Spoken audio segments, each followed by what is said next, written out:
oración, ¿sí o no? Quedamos con el tema de la oración. Entonces, ¿cuál fue la parábola que vimos? Lucas 18, ¿sí o no? Que era una viuda, ¿sí o no? Que estaba rogando, suplicando para que le hicieran, era un juez, ¿cómo? ¿Cómo era el juez? Injusto, y no era temeroso de Dios.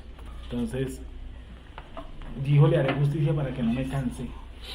Y hay unas traducciones que dicen que le haré justicia, dice, le haré conforme a las ordenanzas, le haré conforme a lo que está estipulado. Es decir, que la oración,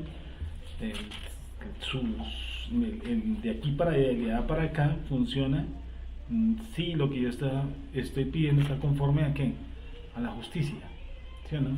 Si es justo lo que yo estoy pidiendo. Si no es justo, aunque nosotros siempre demandamos, creemos que es nuestra justicia, o sea, demandamos de una forma nuestra justicia y creemos que mediante esa justicia pues la oración anda de allá para acá, o sea, la respuesta.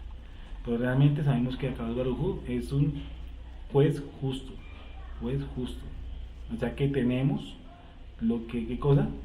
Lo que nos merecemos, y tenemos más de los que merecemos. ¿Por qué cosa fue que dijimos?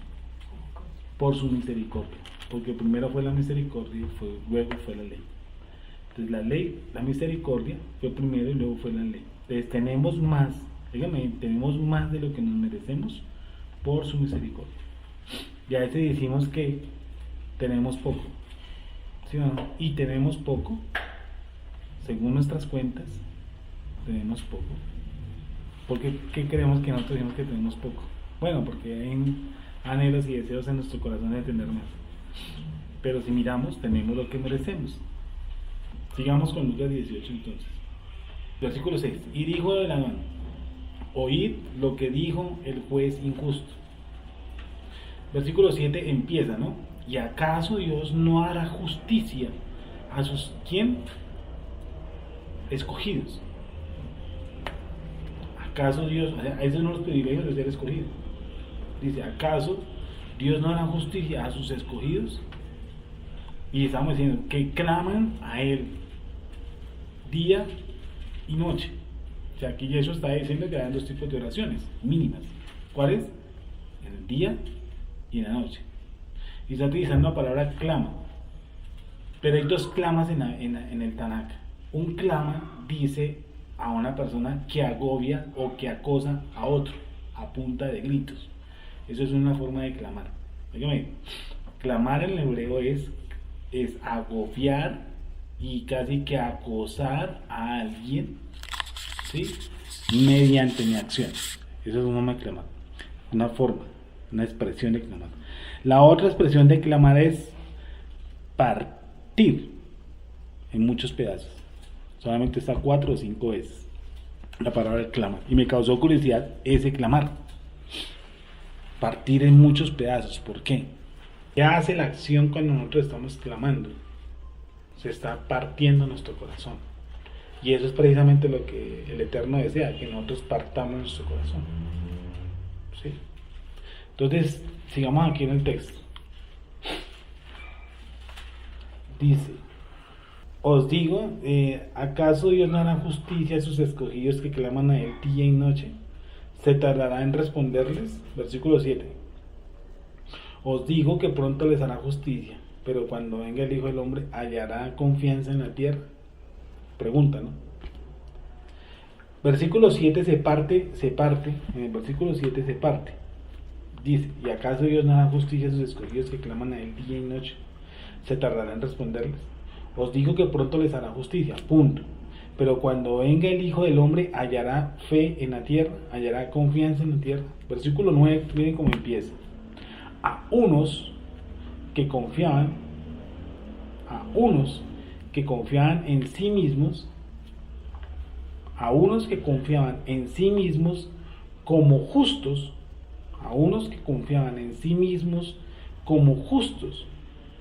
y menospreciaban a los otros, dijo también esta parábola. Entonces, ¿dónde empieza esta parábola? ¿Cuál es la dirección? A unos que confiaban en sí mismos como justos. Entonces, yo sé que todos, por ejemplo, cuando nos acercamos al Creador de alguna o alguna otra forma, a orar, generalmente uno dice, pero si yo me estoy portando bien, si yo estoy haciendo las cosas bien, si yo, ¿por qué a mí, por qué no a otro? Entonces, eso es depositar ¿qué cosa? Su confianza en sí mismo. Depositar su justicia en sí mismo. Es abrirle las puertas al Creador. Yo soy justo, yo me porto bien, porque usted me trata mal. Pero si yo hago todo mucho rectico y miren cómo funciona todo al contrario. Que cuando esto me sobraba más esto y tenía más de esto. Esa es ¿qué cosa? Mi propia justicia. Pero nosotros sabemos que si realmente Akadosh Baruj Hu se acercara a nosotros, ¿qué diría? Da gracias por misericordia, que tienes más de lo que deberías tener. Entonces, sigamos. Dos hombres subieron al templo, a unos que confiaban en sí mismos. O sea que la parábola, ¿para qué es? Para unas personas que confían en sí mismos, pues vamos a ver el centro de la parábola. Para unos que confían en sí mismos como justos y menospreciaban ¿a quién? A los otros. O sea que cuando nosotros acercamos en oración y le decimos al Creador, ¿por qué a mí sí y por qué al otro qué estamos haciendo? Primero le estamos diciendo al Creador que es injusto, listo. ¿Qué estamos haciendo como segundo plano? Menospreciando a los demás. Ya sea porque tienen más o porque tienen menos. Porque nos queremos más. Dice, a unos que confiaban en sí mismos como justos y menospreciaban a los otros, dijo también esta parábola. O sea, eso es para ellos nomás. Esto nomás para que nosotros leamos. Dice, dijo también esta parábola. Dos hombres subieron al templo. ¿A qué cosa? A orar. Dice, dos hombres subieron al templo a orar. Uno era fariseo. ¿Listo? ¿Y el otro qué era? Publicano. Lucas 3:10 dice, y la gente le preguntaba diciendo, entonces ¿qué haremos? Versículo 11, y respondiendo les dijo, el que tiene 2 túnicas, dé al que no tiene, y el que tiene que comer, haga lo mismo. Vinieron también unos publicanos para ser bautizados y le dijeron, maestro, rabí, ¿qué haremos? Él les dijo, ¿sí o no? No exijáis más de lo que está ordenado.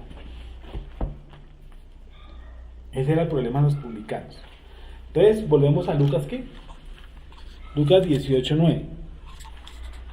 A unos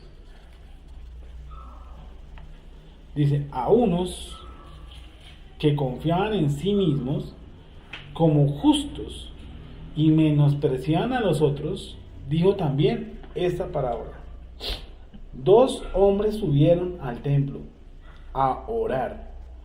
Uno era fariseo y el otro publicano.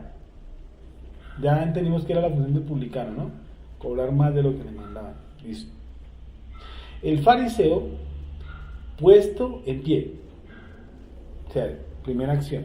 El fariseo puesto en pie. El fariseo puesto en pie. ¿Oraba cómo? Oraba consigo mismo de esta manera. 2 puntos. Elohim, te doy gracias porque no soy como ¿qué? Como los otros hombres. ¿Cómo son? Ladrones, injustos, adúlteros, ni aún como este publicano. ¿Qué dice en tu versión? 18:11. Dos hombres fueron al templo a orar.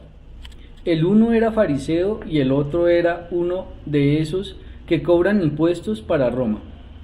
El fariseo de pie oraba así: Oh Elohim, te doy gracias porque no soy como los demás, que son ladrones, malvados, adúlteros, ni como este cobrador de impuestos. Lucas 18. El fariseo se puso a orar consigo mismo. Oh Dios, te doy gracias porque no soy como otros hombres, ladrones, malhechores, adúlteros, ni mucho menos como este recaudador de impuestos. Entonces, ¿cuál es la primera perspectiva que tiene el hombre que se justifica a sí mismo cuando llega a una oración? Todos tenemos esa tendencia de llegar y justificarnos, que lo que tenemos es poco, o sea, no es lo necesario.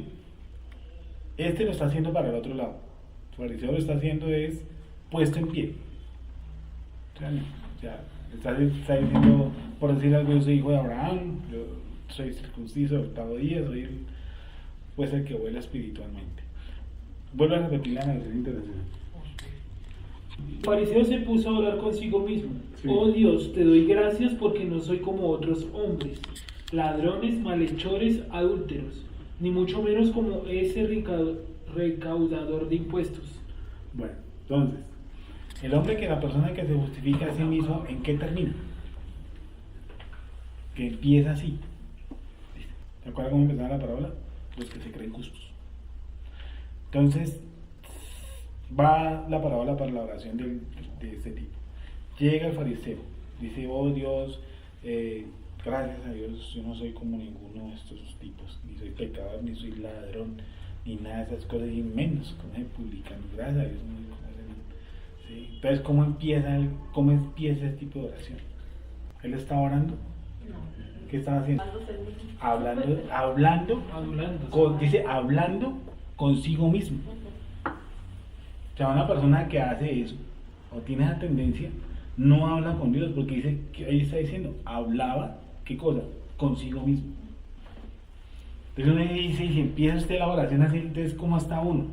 ¿Estaba dialogando uno con Dios? No. ¿Con quién está hablando?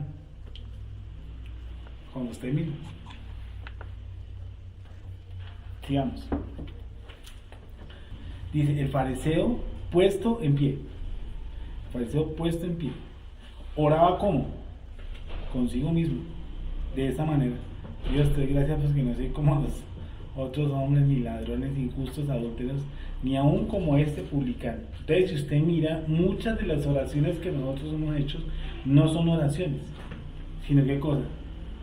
Diálogos ¿cómo? Consigo mismo. Yo no sé si eso como terapia sirve, dicen que sí, pero como oración no sirve, o sea, no sirve. Sí, mira lo que dice el 12. Empezó a hacerle cuentas, ¿no? Ayuno 2 veces a la semana. Doy diezmos de todo lo que gano. Voy a unir el 11 y el 12 porque lo partimos ahí. El fariseo puesto en pie oraba consigo mismo. O sea, existe una oración que es con uno mismo. Oraba consigo mismo de esta manera. Dios, te doy gracias porque no soy como los otros hombres, ladrones, injustos, adúlteros, ni aún como este publicano. Ayuno 2 veces a la semana. Doy diezmos de todo lo que gano. Entonces ya lo vimos como un todo. La parte B, el amigo fariseo, ¿qué está haciendo? Autorreconociéndose, ¿no? Este dice ayuno 2 veces por semana. Dice, yo sí ayuno. Yo ayuno 2 veces por semana. ¿Por qué le habrá dicho eso al creador? ¿Será que el creador no sabía que era ayunado? Vuelvo y digo, si usted observa bien, lo que él está haciendo es un diálogo de conciencia. O sea, él está hablando consigo mismo. Dice, no, pero es que yo me reúno, pero es que yo guardo el chaval, yo no como kosher. Cuando yo coloco delante del creador mis obras, ¿qué estoy haciendo? Volvemos al mismo punto. Estoy haciendo un diálogo conmigo mismo, no estoy haciendo una oración. Entonces, si uno mira, la gran mayoría de las oraciones, ¿cómo han sido? ¿Diálogos con quién? Con uno mismo. Entonces, que Dios no contesta. ¿Cómo la contesta? Está hablando este mismo. Dice, Dios, yo ayuno. ¿Qué más dijo? Ayuno, y le dijo las veces, ¿no? No le dijo, yo ayuno. No, yo ayuno 2 veces, y pues que la música de su merced no sabe contar. Yo ayuno 2 veces por semana. Doy diezmos de todo lo que gano. Esa fue la oración. La oración de él es, Dios, te doy gracias porque no soy como los otros hombres, ladrones, injustos, adúlteros, ni aún como este publicano. Ayuno 2 veces por semana. Doy diezmos de todo lo que gano. O sea, si usted lo escucha de a primera vista, ¿qué dice? Este man es un monstruo. Si usted los ve parado aquí, ¿qué diría el man? ¿Qué diría usted del man? Que cuando el líder estaba allá arriba, decía, Padre, perdona los pecados. Sí. Yo nunca decía, perdónanos a nosotros. No, yo ni 1000 veces escuché, Padre, perdona la miseria de este hombre. Señor, este hombre está en maldición. Sí, o sea, este man está sobrado, no necesita eso. Sí, llena el corazón de ellos de alegría, está repleto. Trae gozo a nuestro pueblo, trae gozo, no, tráenos, mismo intercentrado. Entonces usted mira al publicano diciendo, yo no soy cumán de eso, yo no soy ladrón, yo no soy nada, fuera de eso ayuno, sí, doy diezmo de todo lo que gano. Entonces uno dirá, es man buena, ¿sí o no? 2 veces a la semana doy diezmos de todo lo que gano, más el publicano, estando como, estando lejos, me hace suponer a mí que el fariseo donde estaba. Lo más las primeras sillas, ¿no? Sí. Así como que le gustaban las primeras Sí, sillas. usando las primeras sillas, pues ahí. Sí, llegan hacia el templo, ¿no? Imagino que estaban más pegados al muro, ¿no? Y uno ve la gente pegada en el muro, que le mandan unos fotos y dicen, este man está orando, ¿sí o no? Pues bien, yo lo felicito, pero el que está detrás de él de pronto está orando, tiene un corazón más dispuesto, ¿no? Sino que nosotros digo, como tiene la frente y tiene su tefilá y tiene su vaina aquí, ¿sí o no? Sí, todos los tefilos aquí, entonces se une al muro, entonces este man es un barba, este Dios lo va a escuchar, igual eso mete el papelito dentro del muro y dice, Dios lo escuchó. Y está allá atrás otro, ¿sí o no? Pues con cara de voz, sin talit, sin nada, y dice, pobre man, ayúdeme, pasen en un talit y un equipo ahí para que lo escuchen. Entonces dice, este publicano, ¿cómo estaba? Lejos. Dice, más el publicano, estando lejos, ¿qué cosa? No quería ni aún alzar los ojos al cielo. ¿Sí o no? Diferente a la posición del fariseo. El fariseo dice que estaba como en pie. Dice este hombre que ni siquiera quería poner sus ojos al cielo. Dice, más el publicano estando lejos, no quería ni aún alzar los ojos al cielo, sino que cosa, sino que se golpeaba el pecho diciendo, Dios, sé propicio a mí, pecador. ¿Sí? Ahora, el golpecito de pecho no es que funcione, ¿sí? No, por mi culpa. ¿Cuántas veces es? Por mi culpa, 3 veces, ¿sí o no? Entonces, el golpe de pecho aquí lo que está diciendo Yeshua, porque recuerda que es una parábola, no está diciendo algo literal, no está diciendo que el tipo tiene, o que usted tiene que pegarse 3 veces, pues, en el pecho, porque muchas veces nuestro pueblo se ungió en óleo, se echó mirra, se echó también ceniza, ¿cómo fue la otra vez? Que se puso un atuendo que llamaban ¿cómo? El silicio, eso es un vestuario, ¿sí o no?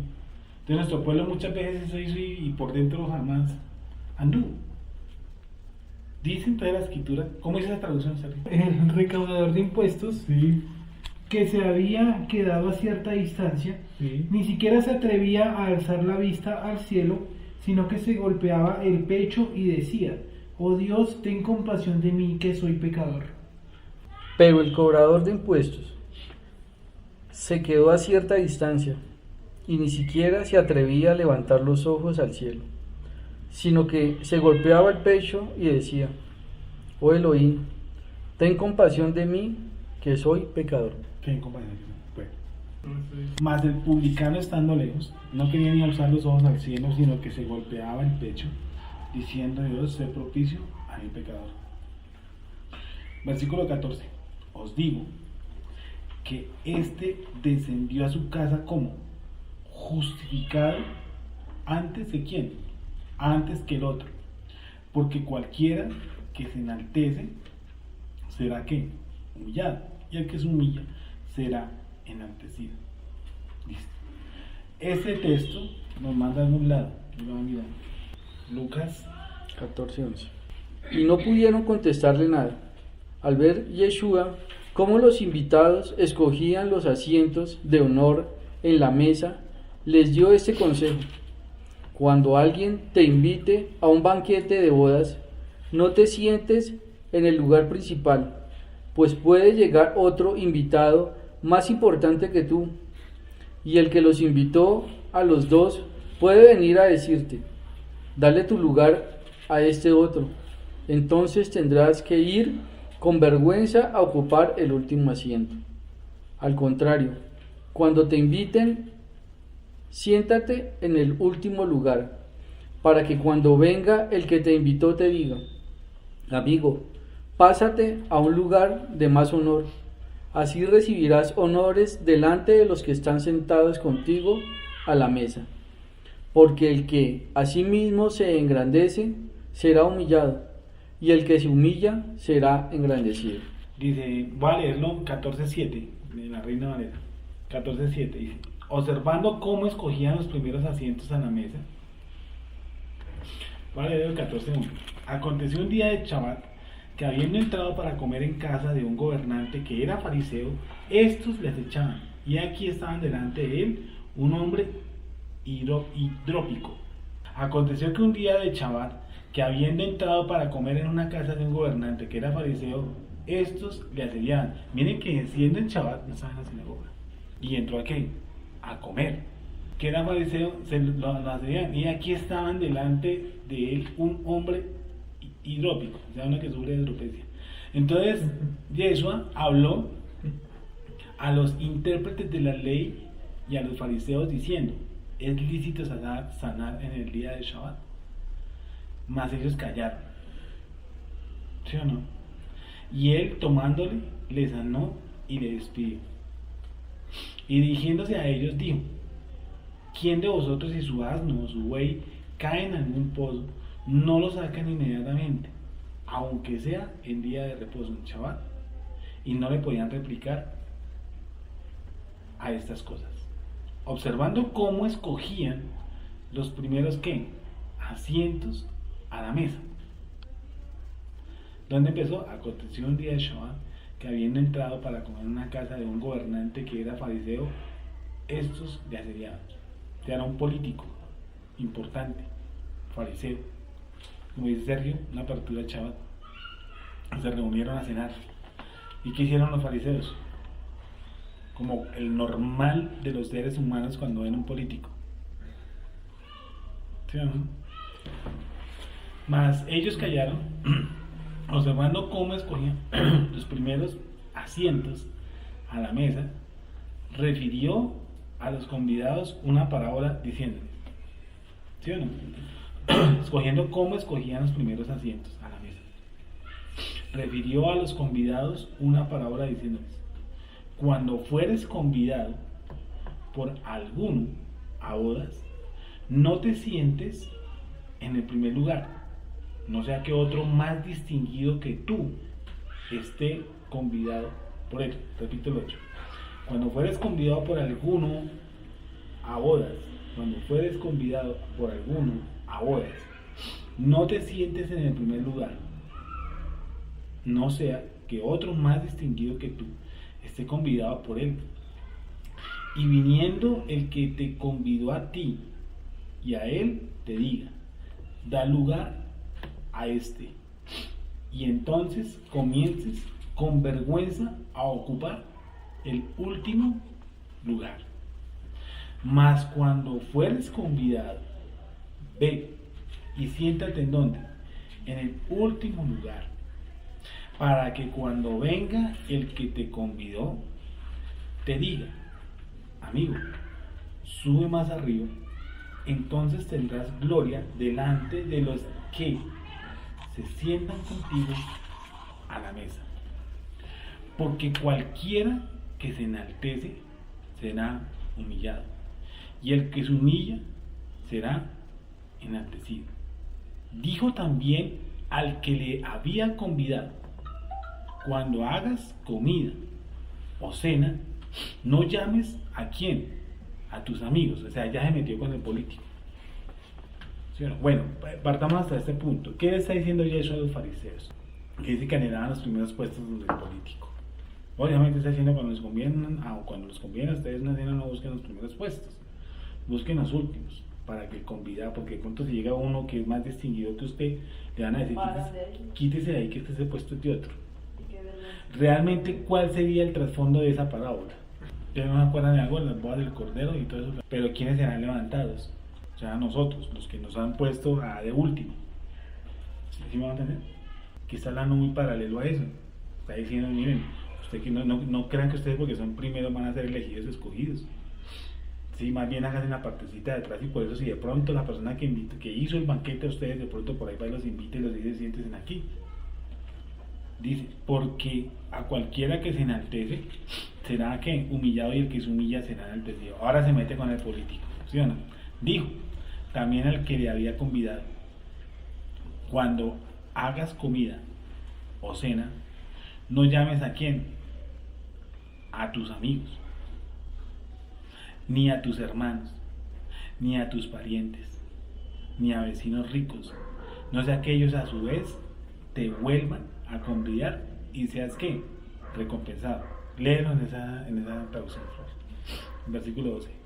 Dice, dijo también al hombre que lo había invitado, cuando des una comida o una cena, no invites a tus amigos, ni a tus hermanos, ni a tus parientes, ni a tus vecinos ricos, porque ellos a su vez te invitarán, y así quedarás ya recompensado. Al contrario, cuando tú des un banquete, invita a los pobres, los inválidos, los cojos y los ciegos. O sea, ¿qué estaría diciendo Jesús? Sí. Bueno, leer esa traducción. También dijo Yeshua al que lo había invitado, cuando des una comida o una cena, no invites a tus amigos, ni a tus hermanos, ni a tus parientes, ni a tus vecinos ricos, no sea que ellos a su vez te inviten y así seas recompensado. Más bien, cuando des un banquete, invita a los pobres, a los inválidos, a los cojos y a los ciegos. Entonces serás dichoso, pues aunque ellos no tienen con qué recompensarte, será recompensado en la resurrección de los justos.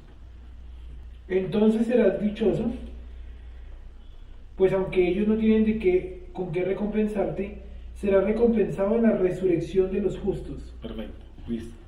Dice, y serás bienaventurado porque ellos no te pueden recompensar.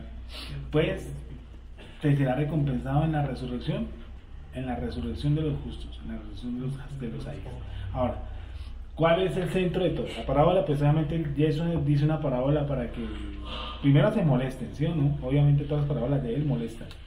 Toda parábola de Jesús no alegra a nadie. La primera es sobre el banquete chaval, que bueno, pueda que sí, pero yo más viendo a Jesús no tanto es que se concentren en eso. Se concentra más en la actitud de ellos, en la actitud sobradora de quién, de los fariseos, o sea, de su actitud lamberica con los políticos, ¿sí o no? Con su actitud de sobrados. Y eso les dice, cuidado, no crean que porque ustedes o como quieran comer así van a ser los primeros justos. ¿Sí? Está hablando en sentido espiritual. Cuidado porque aquellos que no se ven pueden ser más justos que ustedes. ¿Sí?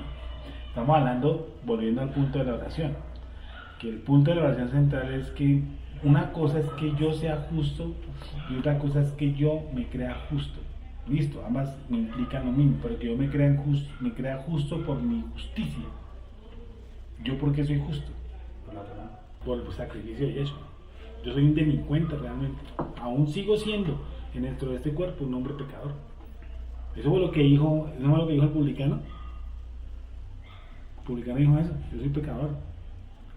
El otro dijo, no, yo ayuno, yo diezmo. ¿Y qué más dijo? Se paró, ¿cierto? Entonces está diciendo que mi justicia no es mi justicia, sino por la justicia, yo no puedo declararme justo ni siquiera por mi propia justicia. Yo soy justo delante del Eterno porque Él mismo Eterno decidió cómo justificar. La Escritura dice en Romanos, dice, yo soy la justicia de Elohim en Yeshua. Yo soy la justicia de Elohim en Yeshua. Entonces cuando yo me acerco a un rezo, a una plegada, a una oración, como lo queramos llamar, ¿qué estamos diciendo? ¿Cuál debe ser la posición de mi corazón? Debo aprender una posición de mi corazón. ¿Cuál es? Humildad. O más bien sencillez, que humildad es otra cosa. Saber quién soy. Realmente hacerme como hizo el hombre, ¿no? golpes de pecho. Eso es más bien es eso. ¿Qué es un golpe de pecho? ¿Por qué hace una persona un golpe de pecho? ¿Cuál es cuando dice por mi culpa, por mi culpa, por mi gran culpa? Es un acto como interno de decir mi posición. ¿Cuál es mi posición? Dejar mi posición sobrada en la oración. En las dos cosas, porque hay las dos cosas. Una, que puede creerse la persona como muy justa, y la otra que se puede creer como Muy mala. muy miserable. Sí, yo tengo que tener saber mi posición respecto a eso. Estamos en la oración. Volvamos a leer el texto entonces. ¿Cuál era el otro que nos decía? ¿Qué dice Mateo 23? Entonces habló Yeshua a la gente y a sus discípulos diciendo: En la cátedra de Moshe se sientan los escribas y los fariseos. Así que todo lo que os digan que guardéis, guardadlo y hacedlo, mas no hagáis conforme a sus obras, porque dicen y no hacen. Porque atan cargas pesadas y difíciles de llevar y las ponen sobre los hombros de los hombres. Pero ellos ni con un dedo quieren moverlas. Antes hacen todas sus obras para ser vistos por los hombres, pues ensanchan sus filacterias y extienden los flecos de sus mantos. Y aman los primeros asientos en las cenas y las primeras sillas en las sinagogas, y las salutaciones en las plazas, y que los hombres los llamen rabí, rabí. Pero vosotros no querráis que os llamen rabí, porque uno es vuestro maestro, el Cristo, y todos vosotros sois hermanos. Y no llaméis Padre vuestro a nadie en la tierra, porque uno es vuestro Padre, el que está en los cielos. Ni seáis llamados maestros, porque uno es vuestro Maestro, el Cristo. El que es el mayor de vosotros sea vuestro siervo, porque el que se enaltece será humillado, y el que se humilla será enaltecido. Bueno, entonces esa es una clase pues profunda, no la vamos a mirar texto por texto porque ahí lito por lito, pero sí quiero que repitamos una sobre la misma posición, ¿no es cierto? Y me hizo acordar de Catherine Kuhlman. ¿No escuchó de Catherine Kuhlman? Sí. La fundadora del movimiento Moderno, ¿no? O sea, todo lo que se mueve hoy a nivel de las iglesias evangélicas, el 90% de las iglesias evangélicas, todo es por el movimiento de Catherine Kuhlman, ¿sí? Por lo que ella trajo, bien dicen que trajo un despertar de los dones y que todo se cuenta. Y ella decía esto, Catherine Kuhlman decía que al frente de ella no podía sentarse hombres que no tuvieran fe. ¿Sí? O sea, y aquí en la sillita adelante, eso dice ella, obviamente no tiene nada que ver con lo que dice el maestro. ¿Sí? No veo a Yeshua diciéndole: ven tú, Pedro, siéntate aquí al lado mío, y tú, Juan, siéntate aquí, ¿sí? Los demás, como son unos idiotas, no entienden esto del movimiento, ¿sí? No entienden esto del movimiento carismático. Eso es lo que dicen. Si usted mira, que vaya usted a avivamiento, ¿dónde están los hijos? En el púlpito. ¿Y los primos dónde están? Ahí abajito, se chocan los zapatos ahí con ellos, ¿cierto? Y él, ¿qué dice? El tipo que dice: es que aquí yo tengo que tener al frente las personas que tengan el mismo sentir. Una carreta barata. Te dije: no, todos que tienen que tener el mismo sentir. O sea, yo no me imagino a Jesús diciendo: tú, Pedro, vení, sí, tú, Lucas, hacete aquí, sí, tú, porque ustedes son los que entienden este paseo. Los demás pobres tipos no entienden nada. Si eso le importaba un zapato, eso, ¿quién se haga al lado derecho, quién se haga al lado frente? ¿O sí? ¿Le importa? No, él habla lo mismo. Es algo que tiene que fluir, dicen, tiene que fluir el espíritu. No le digas a otro rabí, no, porque yo le puedo decir a un maestro, explíqueme tal fórmula, explíqueme tal cosa. No es tanto el código, sino la forma en que lo va a hacer. Y sabemos que entre el cristianismo se maneja que al pastor se le tiene como una vaca sagrada, y que al rabino también. Que al rabino también hay que desarrollarse el anillo. ¿Sí? Y al rabino también toca que... Una cosa es que uno ore por las personas y que pronto el Eterno lo use a uno como ustedes los usa también. Estamos hablando que los fariseos, ¿qué cosa? Amaban las primeras sillas y tal, y te se cuenta, como hasta la fecha. Nosotros sabemos que es así, eso se tiene que romper, eso no existe. Entonces el sentido de humillación dentro de la oración, ¿hacia dónde se dirige? Dice, cuando entramos con un corazón, podemos estar ni siquiera en la posición. Bueno, a veces, muchas veces nos arrodillamos. Pero ¿cuál es el verdadero sentido de la humillación? Tener un corazón también quebrantado, bueno, puede ser también, pero ¿cuál es el verdadero sentido de la humillación? Es el comprender qué cosa, primero que todo, ¿quién soy yo? Ese es un verdadero sentido de humillación. ¿Quién soy yo? Tener un verdadero, nadie dice Pablo que nadie tenga un concepto de sí mismo que ha de tener. Todos debemos tener un concepto claro de quién soy. Ni soy Pablo, pero tampoco soy el demonio tercero. ¿sí? Ni lo uno ni lo otro, soy Nelson, punto. ¿Sí? Tú nos estabas leyendo algo interesantísimo ahí sobre las sillas, que hablan las filacterías y es bueno leer. Entonces habló Yeshua a la gente y a sus discípulos diciendo: En la cátedra de Moshe se sientan los escribas y los fariseos. Así que todos los que os digan que guardéis, guardadlo y hacedlo, mas no hagáis conforme a sus obras, porque dicen y no hacen. Porque atan cargas pesadas y difíciles de llevar, y las ponen sobre los hombros de los hombres, pero ellos ni con un dedo quieren moverlas. Antes hacen todas sus obras para ser vistos por los hombres, pues ensanchan sus filacterias y extienden los flecos de sus mantos. ¿Usted no ha visto mucho que frente al templo hacen ese tipo de espectáculos hasta el día de hoy? Y solamente se ven talits, la gente cubierta. Y entre más como que los hagan como que más visible eso, ¿no? Y sabemos que ¿qué nos ha dicho Shaul dentro de la doctrina? Que no es decoroso que el hombre se cubra la cabeza a la hora de orar. Cubrirse es taparse, no por el kippur. Yo me puedo cubrir un kippur y no estoy tapando la cabeza, porque la palabra griega para cabeza es incluyendo el rostro. Entonces, ellos hasta la fecha tienen eso, y se paran al frente del templo. El Sagrado Templo no es solo así, se ve hasta bonito, ¿para qué? Como espectáculo, muy lindo. Yo no sé si espiritualmente funcione, yo no sé, ahora si un tipo se parara ahí sin eso, ¿qué diría? De pronto es lo que dice Yeshua, ¿sí o no? De pronto ese hombre que se está orando, de pronto la misericordia de Dios se está manifestando gracias al tipo que está parado ahí, no a los otros, que los otros ahora estaban preocupados ¿por qué? Por sus talí, por sus filacterías, por extenderlas, porque fueran muy grandes. ¿Dice así el texto? Sí. Dice: antes hacen todas sus obras para ser vistos por los hombres, pues ensanchan sus filacterias y extienden los flecos de sus mantos. Y aman los primeros asientos en las cenas y las primeras sillas en las sinagogas y las salutaciones en las plazas, y que los hombres los llamen rabí, rabí. Pero vosotros no querráis que os llamen rabí, porque uno es vuestro maestro, el Cristo, y todos vosotros sois hermanos. Y no llaméis Padre vuestro a nadie en la tierra, porque uno es vuestro Padre, el que está en los cielos. Ni seáis llamados maestros, porque uno es vuestro Maestro, el Cristo.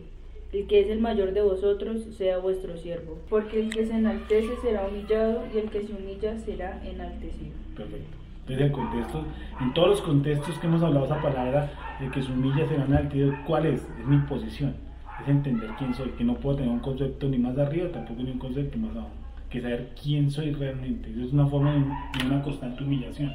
No, humillación es tampoco es que yo ande por el piso, hay que todo el mundo pase por encima, tampoco.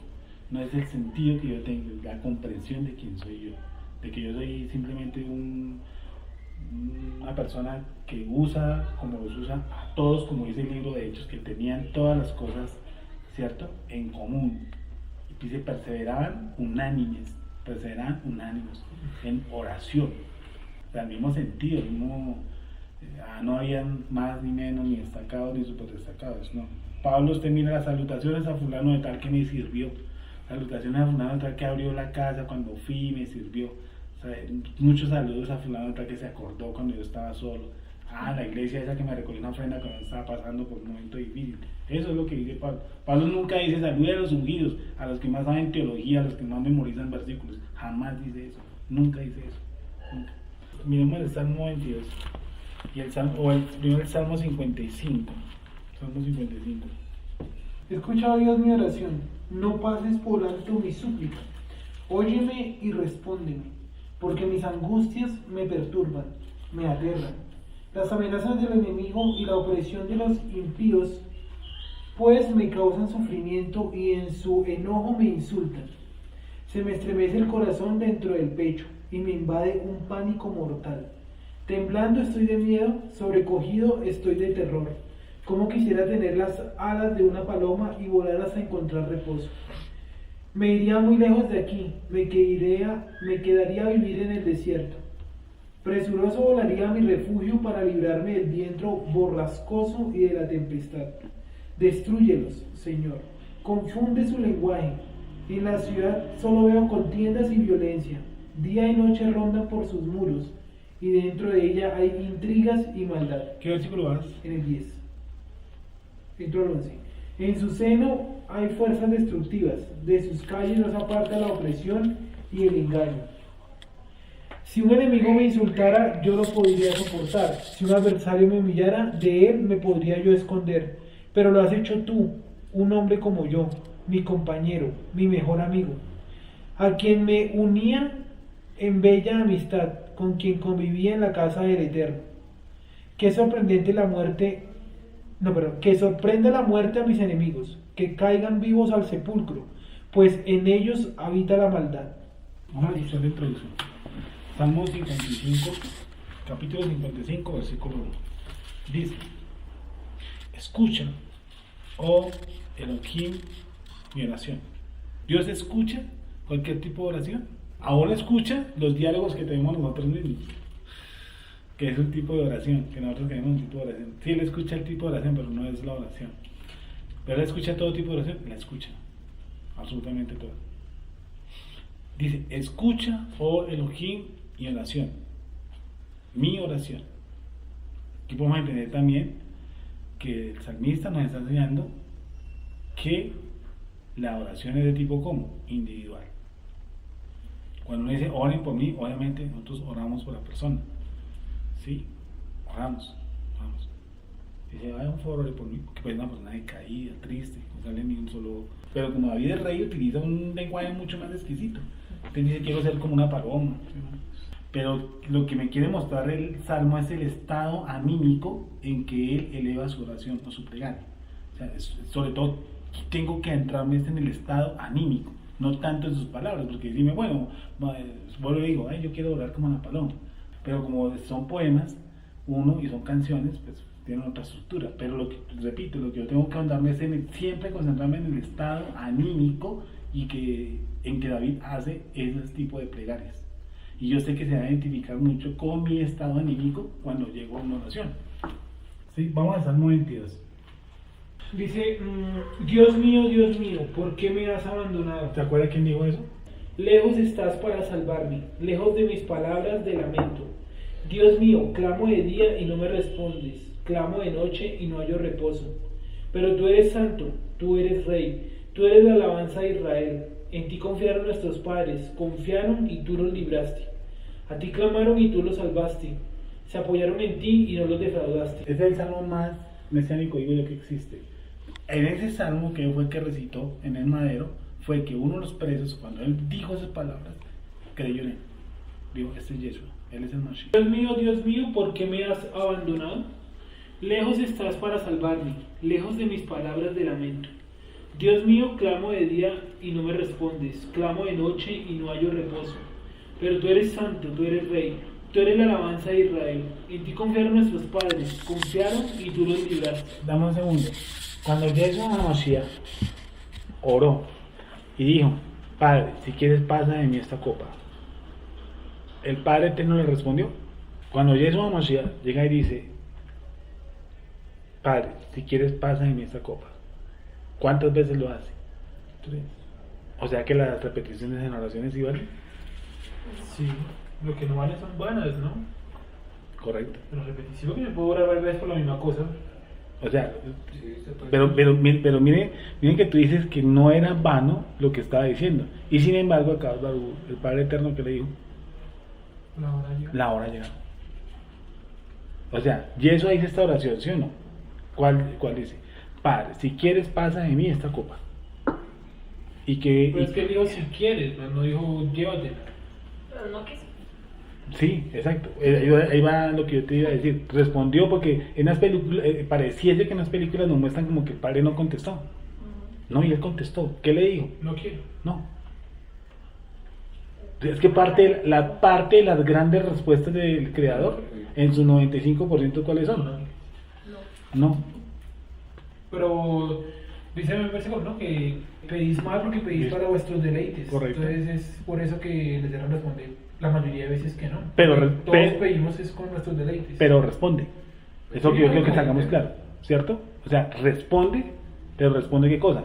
No. La gente piensa que porque no se dio la situación, Dios no respondió. No. Él respondió, pero le dijo que no. Cree que no lo escuchó. Nosotros todos. Nosotros creemos que cuando...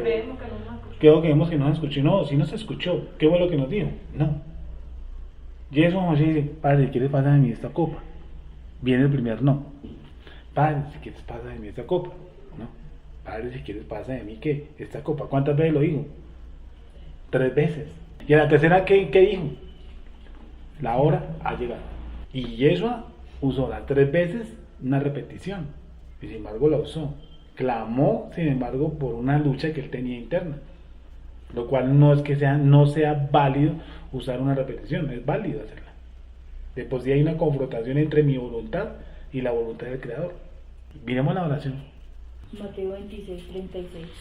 ¿Me lo dices? Entonces llegó Yeshua con ellos a un lugar que se llama Getsemaní, Sí. y dijo a sus discípulos: sentaos aquí, entre tanto que voy allí y oro. Y tomando a Pedro y a los 2 hijos de Zebedeo, comenzó a entristecerse y a angustiarse en gran manera. Entonces Yeshua les dijo: mi alma está muy triste, hasta la muerte. Quedaos aquí y velad conmigo. Yendo un poco adelante, se postró sobre su rostro, orando y diciendo: Padre mío, si es posible, pasa de mí esta copa. Ahí va una, ¿sí o no? Sí. Pero no sea como yo quiero, sino como tú. Vino luego a sus discípulos y los halló durmiendo, y dijo a Pedro: ¿así que no habéis podido velar conmigo una hora? Velad y orad, para que no entréis en tentación. El espíritu a la verdad está dispuesto, pero la carne es débil.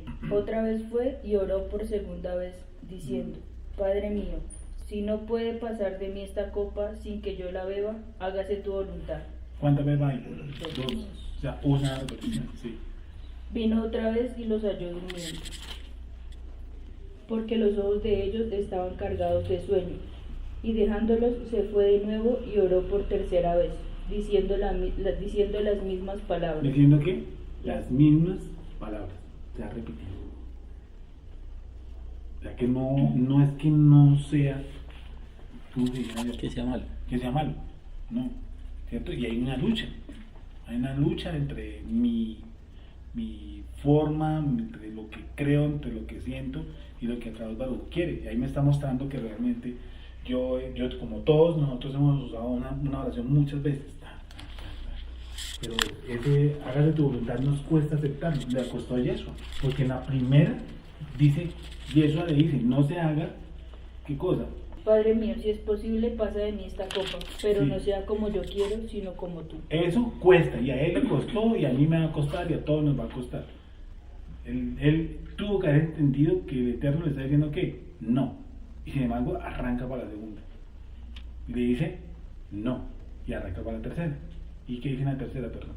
Dijo: vino otra vez y los halló durmiendo, Sí. porque los ojos de ellos estaban cargados de sueño. Y dejándolos se fue de nuevo y oró por tercera vez, diciendo las mismas palabras. Las mismas palabras.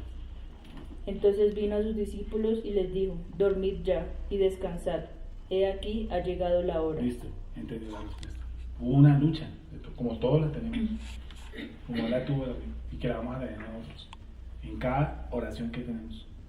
Una lucha de él contra nosotros. Y la tuvo y eso, imagina el nivel de nosotros. Pero lo que ya Akadosh Baruj Hu, eso se va a cumplir. Si no, no tenía un mundo sin sentido. Bueno, le dije eso, pero lo que quiero que nos centremos es que hay una repetición de parte de Yeshua y hay una lucha como la que todos tenemos. Cada uno tiene su petición. Y seguirá diciendo no. Y se adapta mi voluntad a la de él, se adapta mi voluntad a la de él. O sea que digo que ha llegado la hora. Ha llegado la hora de dejar de orar por eso, porque él ya dijo muchas veces que no. Sí. Y eso en un momento llega y dice, ha llegado la hora.